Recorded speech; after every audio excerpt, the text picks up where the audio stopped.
Warning disclaimer. This story is a fictional emotional drama created solely for entertainment. All characters are over the age of 18. The story touches on sensitive themes like emotional boundaries, loneliness, and internal conflict, but does not include or promote any inappropriate, explicit, or harmful behavior. It aims to explore the emotional complexities of adult decisions and relationships in a respectful, story-driven format. Viewer discretion is advised.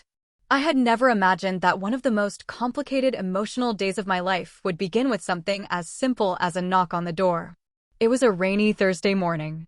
I had just made myself a cup of coffee when my best friend, Melissa, called me out of the blue. Her voice was shaky and she sounded overwhelmed. She'd just finalized her divorce and needed to go out of town for a few days to handle some legal and financial matters. The problem? Her 18-year-old son, Jake, had nowhere to stay during that time. "I hate to ask," she said, "but could Jake stay with you until Monday? Just 3 days. I trust no one else." I didn't even think twice before saying yes. I'd known Jake since he was a little boy. He used to tag along with Melissa on our weekend brunches and picnics. Quiet, polite, always with headphones around his neck, Jake had grown into a reserved teenager I barely spoke to anymore. When he arrived that afternoon, everything felt normal enough. He had a backpack, a shy smile, and a deep voice that caught me off guard. He wasn't the kid I remembered, he was a young man now. I showed him to the guest room and offered dinner. He thanked me softly and kept his eyes low. At dinner, we talked just enough to keep things from feeling awkward. He said he was studying computer science and wanted to build video games someday. I listened with interest, appreciating his polite tone and clear respect. That first night, I thought nothing of it. He stayed in his room. I stayed in mine. The next morning, though, something started to feel different. I noticed his eyes lingered just a second longer than expected when we crossed paths in the hallway. When I bent down to pick up laundry, I felt his gaze behind me. Maybe I was imagining things, I told myself. Maybe I was reading too much into it. Still, I began to feel strangely aware of his presence, of how his footsteps sounded when he walked past the bathroom, how his voice rumbled softly through the thin hallway walls when he was on the phone. By the second night, a subtle tension had crept into the air. Not uncomfortable, but not entirely comfortable either. It wasn't something I could name, but I could feel it in the quiet moments, like a static charge before a storm. And then, on the third morning, something happened that changed everything. But I'll get to that soon. For now, all I knew was that Jake wasn't just a guest anymore. Something invisible had begun shifting between us, and I couldn't ignore it much longer. The day after Jake arrived, I began noticing little things not alarming, but just off. It's amazing how a small change in your home can make everything feel slightly unfamiliar. A person's energy can either settle in or disturb the flow, and with Jake, it felt somewhere in the middle. I'm a creature of routine. Morning coffee, a shower, a little yoga in the living room, and then work from home. I've had the house to myself for years now, and I've grown used to the quiet. So having someone else's footsteps echo through the hallway or dishes clinking in the kitchen at odd hours felt like mild intrusions at first. Not bad, just different. Jake was polite, painfully polite. Always saying thank you after meals, knocking before entering any room, and offering to help clean up. But I could feel hesitation in him too. It wasn't just teenage shyness. It was like he was watching me, trying to read me, like he was trying to figure out where he fit in my space. Once, I caught him staring while I was reaching for something on a high shelf. I looked back over my shoulder, and he looked away so quickly it almost seemed rehearsed. Another time, I left my bedroom door cracked open and walked out in my robe without thinking, something I always do when I'm alone. I passed Jake in the hallway and noticed a brief pause in his step. Again, it could have meant nothing, but it didn't feel like nothing. One evening, we sat on the couch, watching something on Netflix. I hadn't planned on joining him, but he asked if I wanted to watch a show we both liked. It was innocent, of course. Two people sitting 3 feet apart. But then the power flickered and the lights dimmed for a moment, giving the room a soft, eerie glow. I laughed nervously and looked over at Jake. He didn't laugh. He just looked at me, eyes locked for a second too long. That night, I couldn't sleep. It wasn't attraction, not in the way people rush to assume. It was confusion. I began questioning myself. Am I lonely?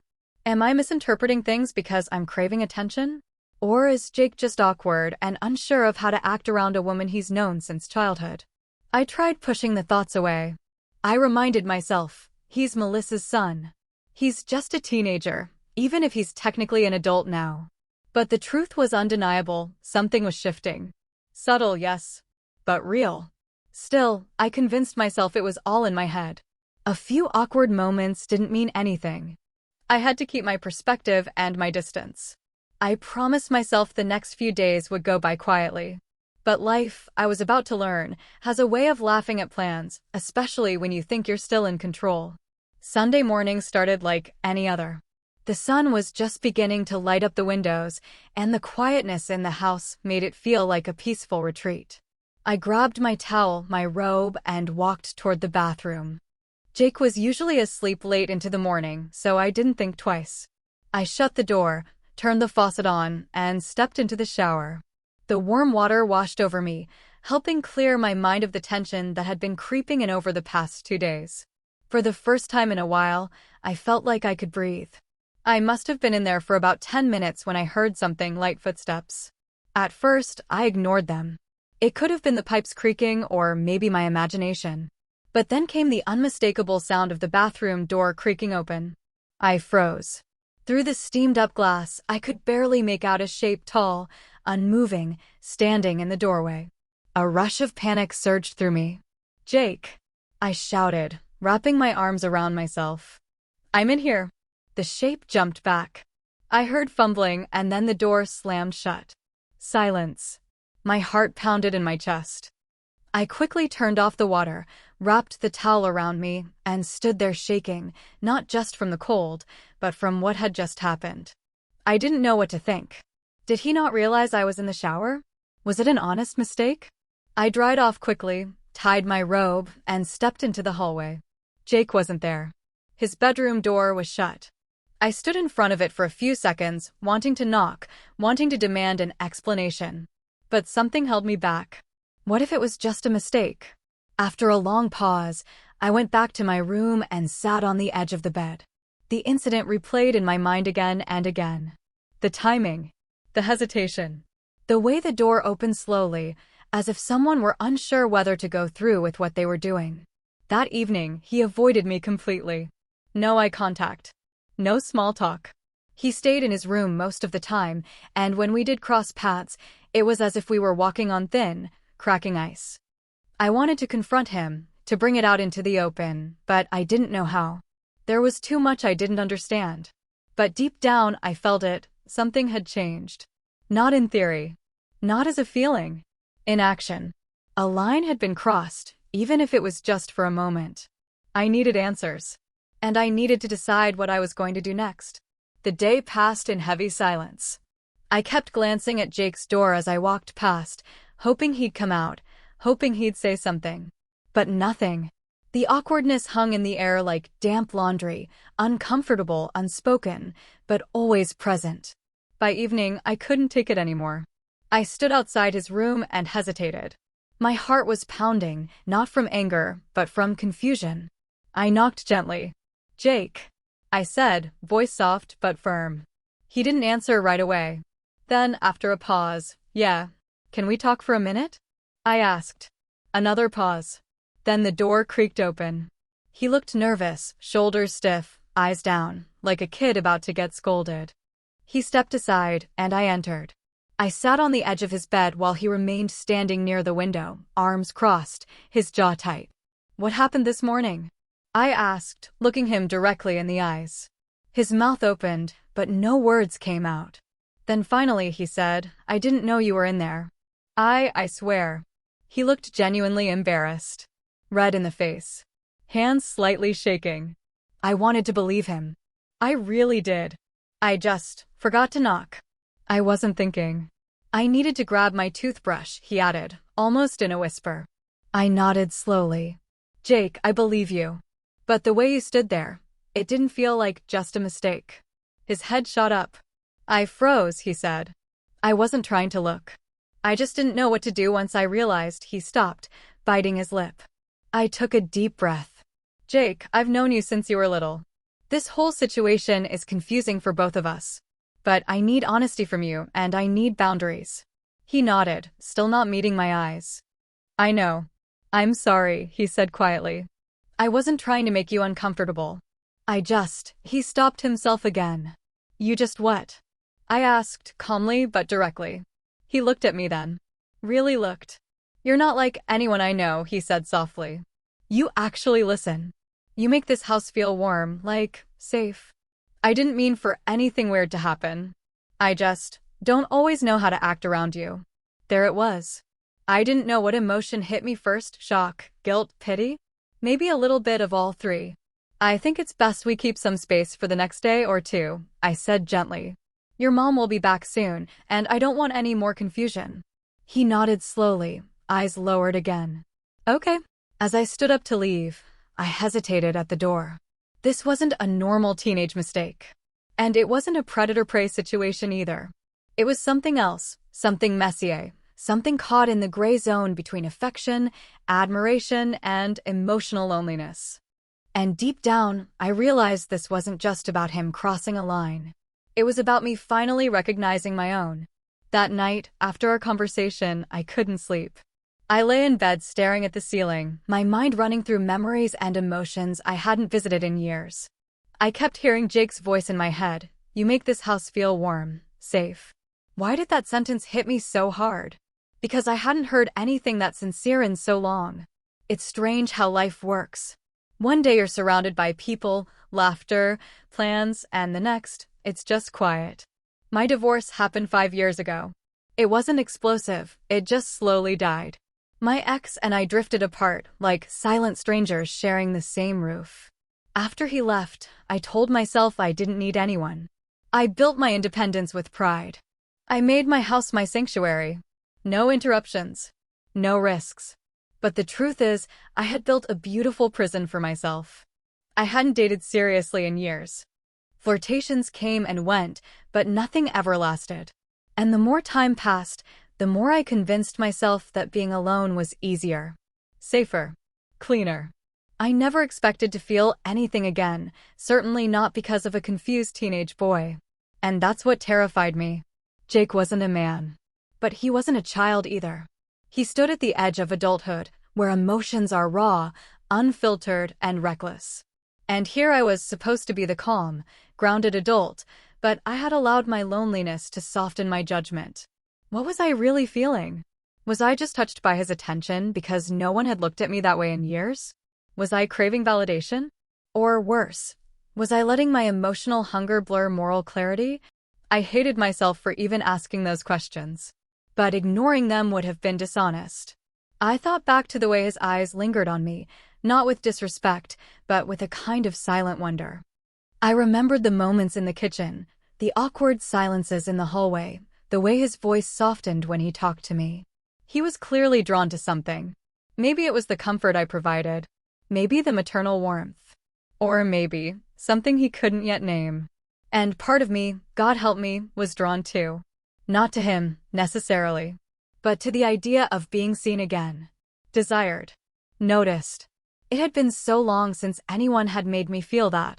But I wasn't going to let that destroy my integrity. Jake deserved better than to become part of a story that would confuse him even more. And I deserved better than to let my past hurt lead me into something that could never be healthy. By morning, I knew what I had to do. I had to reset the boundaries, gently but clearly. And I had to remind myself that no matter how lonely I was, some lines should never be blurred, even if they tempted the part of me I thought had died. By Monday morning, I had made a quiet promise to myself, no more gray areas. Just keep it simple. Stay busy. Keep the emotional walls firm and tall. Melissa was supposed to return that evening, and I was counting the hours. Jake was quiet all morning, barely leaving his room. I was grateful for the space. But just after lunch, I went into the kitchen to wash the dishes and found him there, already at the sink, shirtless, pouring himself a glass of water. I froze. He had earbuds in, his back toward me, completely unaware of my entrance. He was taller than I remembered, lean but strong. There was something so casually confident about the way he moved, no longer the awkward boy I once knew. I cleared my throat. He startled slightly and turned around. We locked eyes. "Sorry," I said quickly. "Didn't realize you were in here." He smiled faintly and pulled one earbud out. "No problem. I was just grabbing water." He started to reach for his shirt hanging on the chair but didn't rush. I noticed his eyes flick to my face, then dropped quickly to the floor as if testing a boundary, then retreating just as fast. I tried to stay calm. Normal. In control. "Your mom texted. She'll be back by 7, I said, reaching for a sponge at the sink beside him. We were close. Too close. I could feel the warmth of his skin, the quiet rhythm of his breathing. "That's good," he said. "She'll be relieved I didn't burn your house down." I laughed softly. It wasn't even funny, but the silence had grown too heavy, and I didn't know what else to do. Then his voice dropped. "You've been really kind to me," he said. "More than you had to be." I turned to look at him. He wasn't smiling anymore. "Jake," I said gently. "No, He cut himself off, like he was trying to wrestle the words back into his mouth. "Forget it." I stepped away, finally creating the space that felt long overdue. "It's okay to feel things," I said, unsure why I was even saying it. "But we don't always need to act on those feelings. Sometimes, we just learn from them." He nodded, looking down at his feet. "It's just confusing." "I know," I said. "For both of us." The moment passed like a breath, brief but heavy. He finally slipped his shirt back on and walked out of the kitchen, not saying another word. I stood there for several minutes, scrubbing a plate that was already clean. Was it another accident? Or was it one more quiet test, one more step over an invisible line that kept moving the longer we pretended it wasn't there?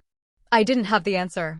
But I knew the end of this strange, quiet storm was coming, and I had to be ready for whatever truth it revealed. The sun had begun to set when Melissa's car finally pulled into the driveway.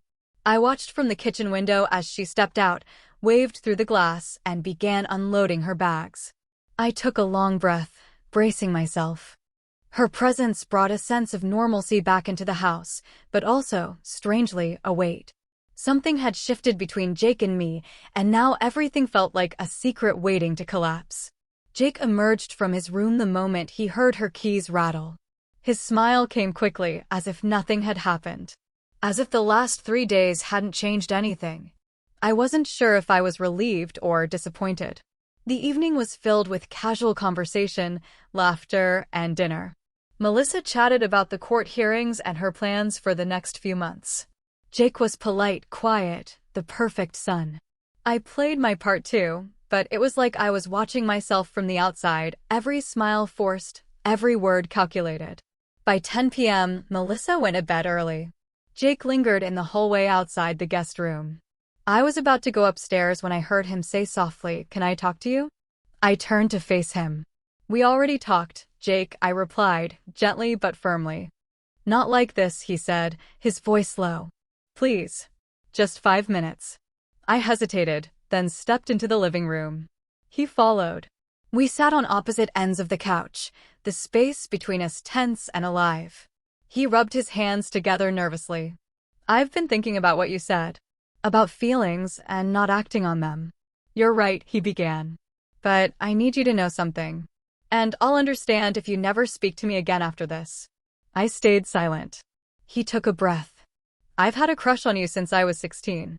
I didn't even understand it then. It started when my mom would bring me over for dinner, or when I'd catch you laughing at something stupid she said. You were always so calm, so real." I blinked, unsure how to respond. Jake continued, his voice raw now. "And I knew it was wrong.